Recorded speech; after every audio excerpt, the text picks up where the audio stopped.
Suportado ng 22 senador ang resolusyon para pansamantalang ipasuspindi ang PUV Modernization Program.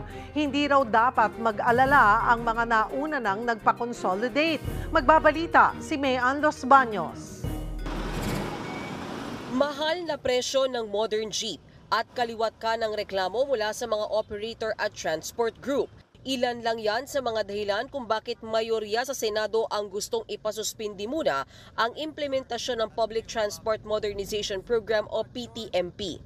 Sa resolusyong inihain ni Senator Raffy Tulfo at ilan pang senador kasama na sina Senate President Jesus Codero, kailangan daw ma-review ang programa para malaman kung ano ang magiging epekto sa lahat ng stakeholders. Mula sa mga reklamo at sumbong ng ilang stakeholders na dumalo sa nasabing pagdinig, nakumbinsi ang ilang senador na hindi pinlano ng maayos at minadali daw ang nasabing programa. Sa 23 senador, tanging si Senator Risa Hontiveros ang hindi lumagda sa resolusyon. Wala pa siyang pahayag kung bakit. Si Senator Joel Villanueva sang-ayong malaki pa ang problema sa ruta na dapat nauna na raw na plansya. Hindi rin daw malinaw ang subsidiya na ibibigay para matulungang bayaran ang nasa 2 milyong pisong modern jeep. Ang average 650 pesos a day. That's absurd. Kaysa naman malubog sa utang, syempre mapipilitan po yung mga kababayan natin na huminto na lang sa biyahe, kumonte yung babiyahe, mawawala ng trabaho. Sabi naman ni Senator JV Ejercito, hindi kailangang mangamba ng mga driver at operator na nag-consolidate na. Itutuloy-tuloy naman yun eh. Sabi ko naman, ituloy na natin yung PUV modernization once masettle na yung tatlong issue na binanggit ko.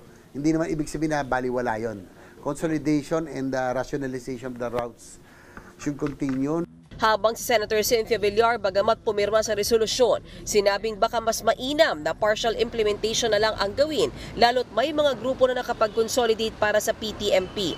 Naniniwala siyang maganda naman sana kung mapatupad ang PTMP pero kailangan lang ayusin para di maipit ang mga jeepney operators at drivers. Sang-ayon ng ilang transport groups na nauna nang nagpatupad ng PTMP. Kung may mga butas along the way na may nakita at may mga problema, yun po ang ayusin at bigyan ng pansin ng ating mga senador at ayusin yung problema. Nauna nang nagbanta ang Magnificent Seven na magsasagawa ng nationwide transport strike kung ipasuspindi ang PTMP. Para sa 1PH, Mayan Los Baños, News 5.